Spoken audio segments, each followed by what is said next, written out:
आपने ये बात कई दफ़ा सुनी होगी, अयोध्या हुआ, अब काशी मथुरा की बारी है। ये सवाल इसलिए भी क्योंकि काशी विश्वनाथ मंदिर और ज्ञान वापी मस्जिद विवाद का मामला अभी सुर्खियों में है। इसी बीच मथुरा में श्री कृष्ण जन्मभूमि मंदिर और शाही ईदगाह मस्जिद का विवाद भी चर्चा में आ गया है।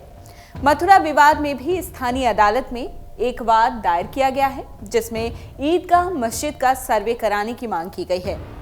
काशी और मथुरा का विवाद भी कुछ अयोध्या की तरह ही है।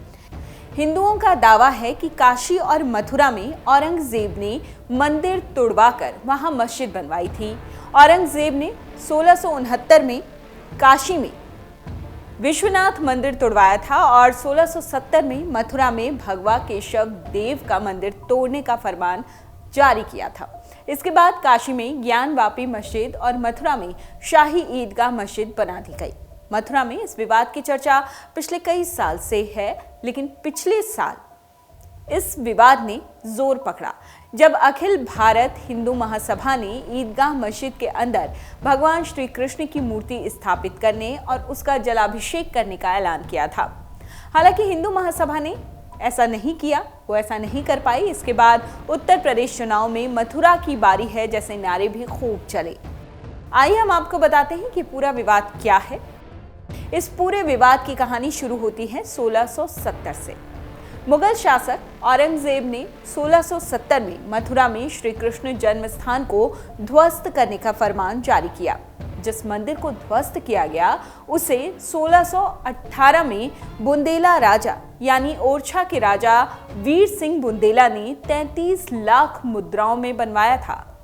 मुगल दरबार आने वाले इटालियन यात्री निकोलस मनुची ने अपनी किताब स्टोरिया डू मोगोर यानी मुगलों का इतिहास में ये बात बताई है कि कैसे रमजान के महीने में श्री कृष्ण जन्म स्थान को ध्वस्त किया गया और वहां ईदगाह मस्जिद बनाने का फरमान जारी हुआ।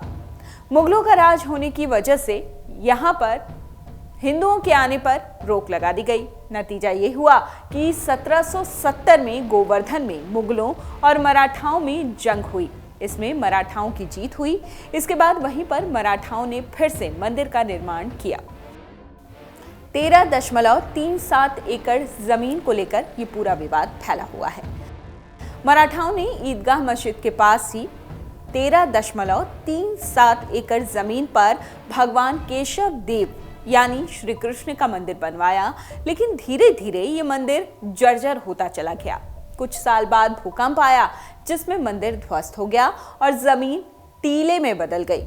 1803 में अंग्रेज मथुरा आए और 1815 में उन्होंने कटरा केशव देव की जमीन को नीलाम कर दिया। इसी जगह पर भगवान केशव देव का मंदिर था। बनारस के राजा पटनीमल ने इस जमीन को खरीदा। बताया जाता है कि उन्होंने ये जमीन 1410 रुपए में खरीदी थी। राजा पटनीमल इस जगह पर फिर से भगवान केशव देव का मंदिर बनवाना चाहते थे, लेकिन वो ऐसा नहीं कर सके। 1920 और 1930 के दशक में जमीन खरीद को लेकर विवाद शुरू हुआ। मुस्लिम पक्ष ने यह दावा किया कि अंग्रेजों ने जो जमीन बेची उसमें कुछ हिस्सा ईदगाह मस्जिद का भी था। फरवरी 1944 में उद्योगपति जुगल किशोर बिरला ने राजा पटनीमल के वारिसों से ये जमीन 13,500 रुपए में खरीद ली।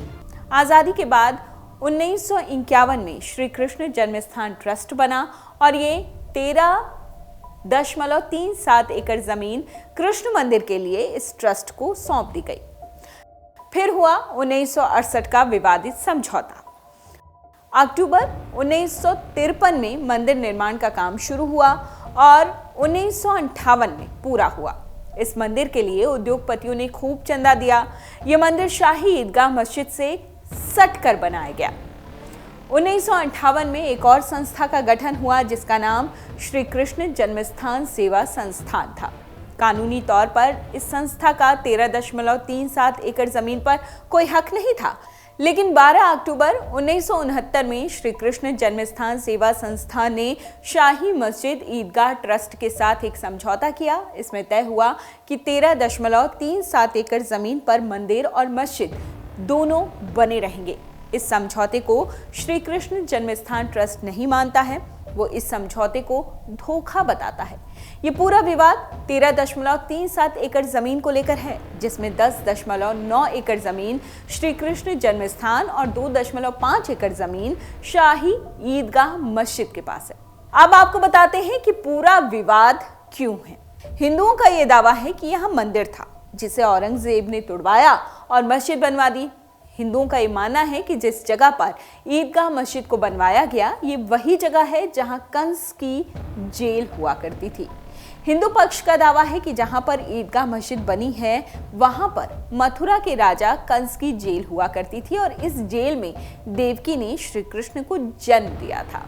फिलहाल ये मामला कोर्ट में है। हिंदू पक्ष ने पूरी 13.37 एकड़ जमीन पर मालिकाना हक देने की मांग की है। विवाद लंबा चलेगा, जाहिर सी बात है। Video desk amarujala.com। डाउनलोड करें अमर उजाला ऐप और पाएं खबरें लगातार। अगर आप ये वीडियो YouTube पर देख रहे हैं तो हमारे चैनल को सब्सक्राइब करें और बेल आइकन को दबाना ना भूलें। अगर आप Facebook पर यह वीडियो देख रहे हैं तो हमारे पेज को लाइक करें।